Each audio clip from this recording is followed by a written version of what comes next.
Yeah, what's good, y'all? It's your boy MaxximumSupreme Pizza. I know it's been a while. Your boy has been mad inconsistent, but we're doing better now. Got a new job, living in a new house. Hey yo, what's good, y'all? This is future Max editing in the editing bay. I made this video a year ago, so you're gonna hear me say a year ago old ass shit. Just keep that in the back of your head. Moving on. Stuff, but I also wanted to show you guys this fancy microphone that I got. So yeah, not only are things different in picture quality recording in 4K, we are also better with the high res audio from the microphone, and you can tell with my sweetly smoothed velvety voice. It was all thanks to the people on the Patreon, people that supported. They'll get the shout outs at the end of the video. But also, if you want to support your boy with a little change, you know what I'm saying, a little 4 quarters, or you can actually request a movie review. I plan on being a lot more consistent now that I have my whole entire setup. I think it looks good. I'm going to record a lot in here. So without further ado, let's get to the motherfucker.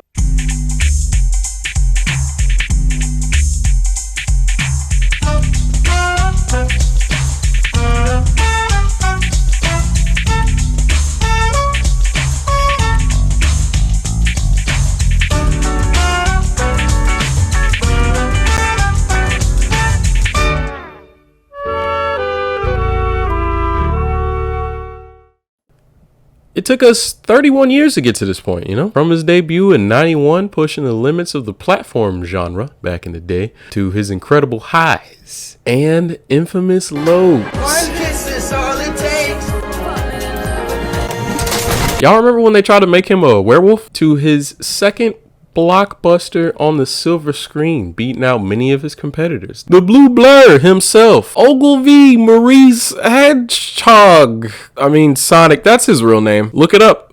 That's his real name, Ogilvy. It's almost it's definitely, that's gotta be like an old black name, right? Are we still claiming Sonic to be black? Makes me think of Bartholomew. Sonic 2, baby, just like the first one, is nothing short of amazing. It's a perfect follow-up to his movie that came out in 2020, which was arguably one of the better parts of my lockdown. So much loneliness. Now, the first one was a great introduction to the character for anyone that did not know who the Blue Blur was. It came out in 91. There might be like 7 of y'all watching this that did not know who Sonic is, but I'm gonna still call you a liar. Anyway, it's about his journey, him leaving his home planet to live in ours and how he adapted. Also, this movie has one of the best comic book video game villain portrayals of all time, because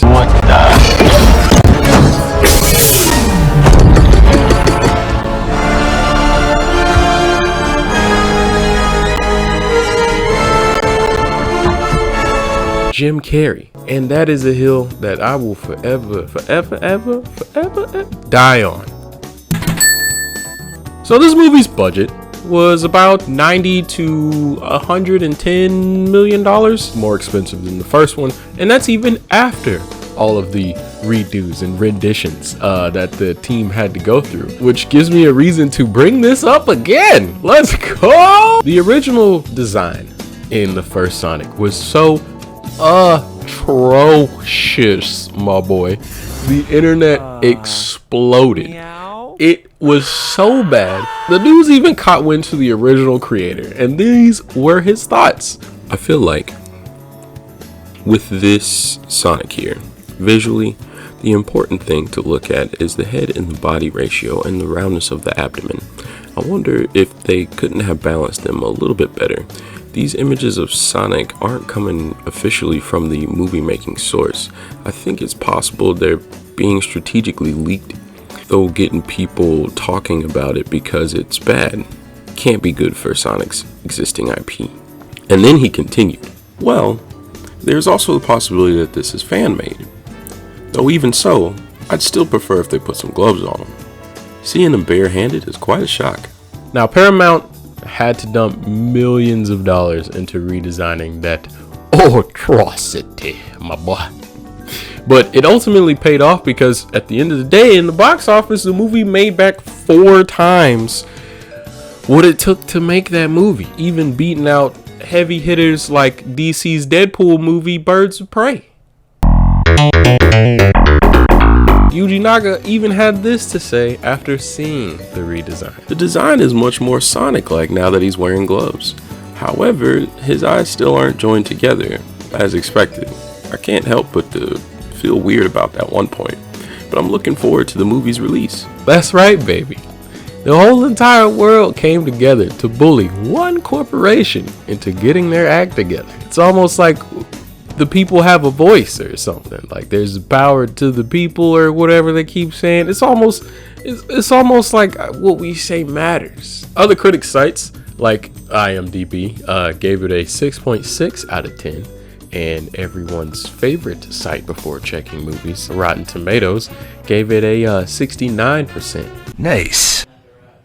Nice. Nice. Nice. Nice. Nice. Nice. But the audience gave it a 96%. Flipping that whole entire number, son. Let's go. And it also did better than Birds of Prey. Let's go. Everybody. This film was so well received, not just because it was a sequel, mostly because it involved the communities, that involves people in their 40s if they haven't already reached it yet, favorite characters such as Tails and Knuckles. Tails being portrayed by the legendary Colleen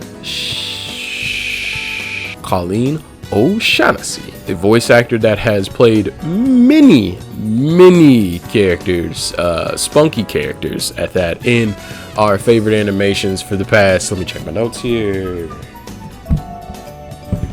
2 decades. Fuck, I'm old.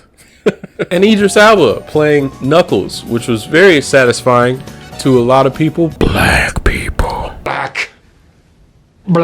Because we always, much like Piccolo, associated Knuckles with the melanated daywalkers.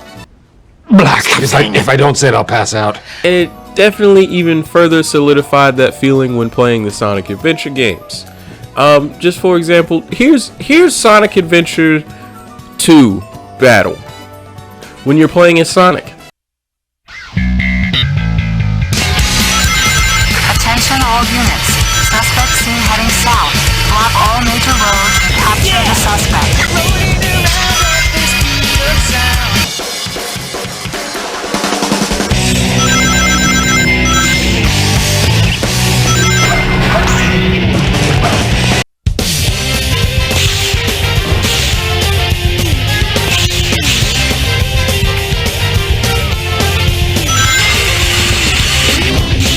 Now here's that same game when you're playing as Knuckles.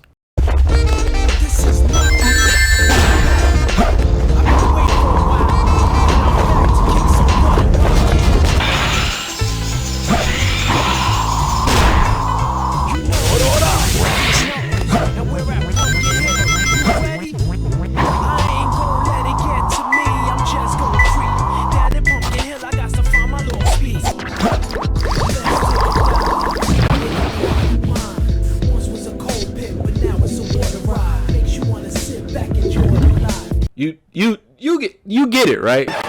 Like delegation request. Knuckles.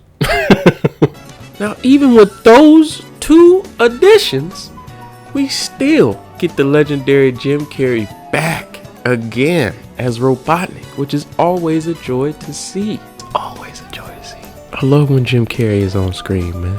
You can really tell that he enjoys playing this character. Hell, he loves playing this character, and he gives it the same amount of energy as he did with some of his earlier characters in movies.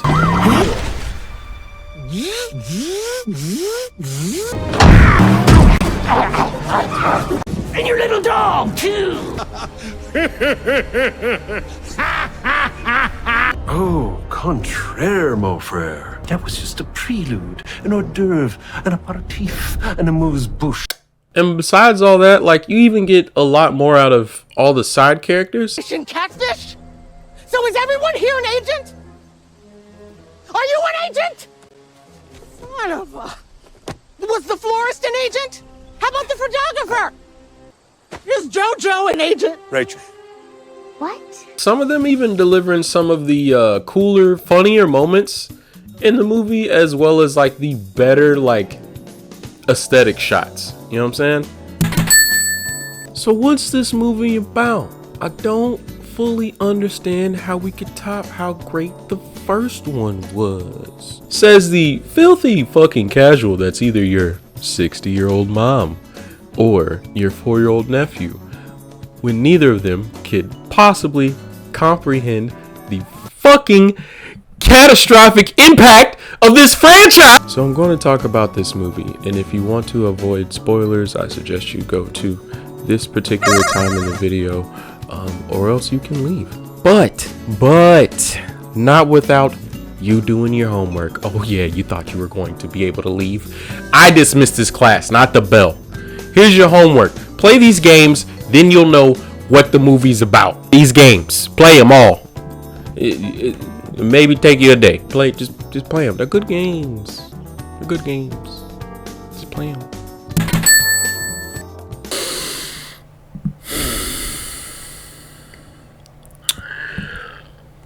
Jesus Christ, what the fuck? Sonic 2 is about him coming into his own after his first bout with Dr. Robotnik, doing such things as going out and saving the city like Batman, all while calling himself the Blue Justice.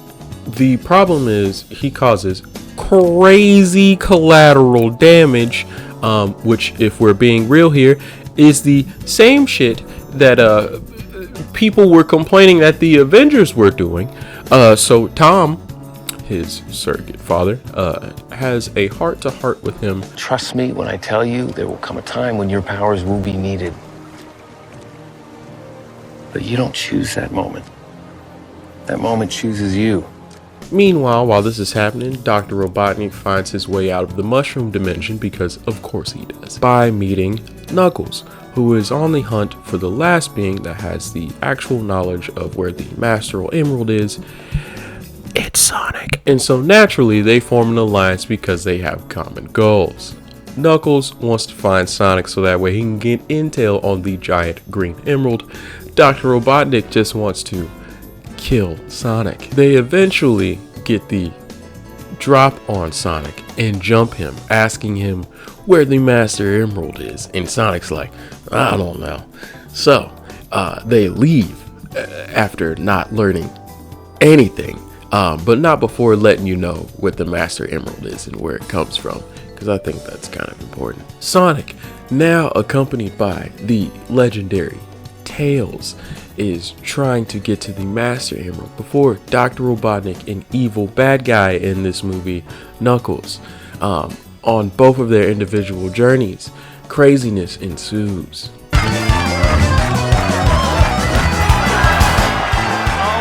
God, it's a dance fight. And I just want to let you know, the good guys don't win. I know it's crazy, but sometimes that happens as a narrative plot to build tension. Robotnik, throughout all of the craziness, when they meet up, not only gets his hands on the Master Emerald, but also unknowingly, how could you have seen this coming, double crosses Knuckles. I know, it's a shocker. He's gonna do that the whole time. Like, come on, man. Knuckles, now seeing that him and Sonic are actually on the same side, start to be a team, and that team that they're forming is called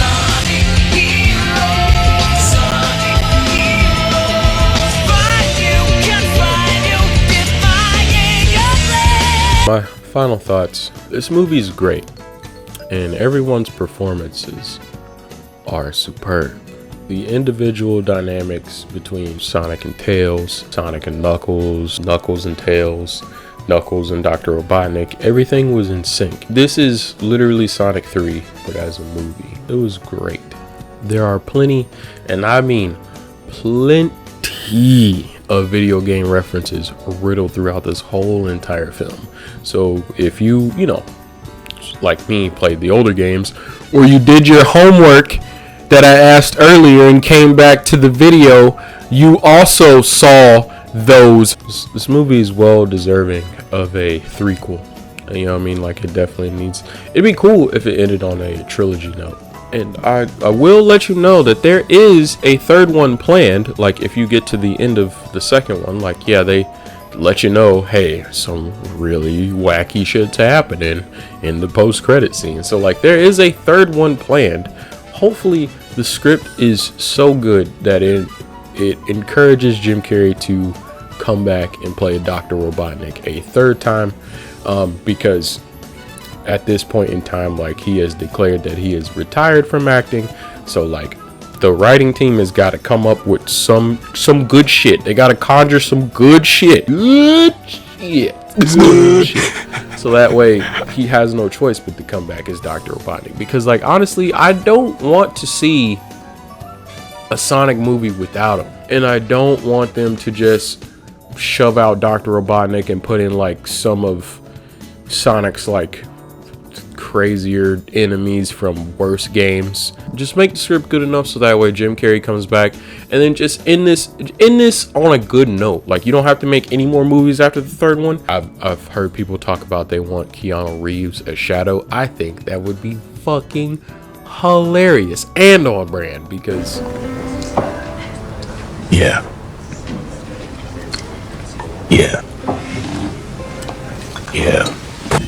Not you again.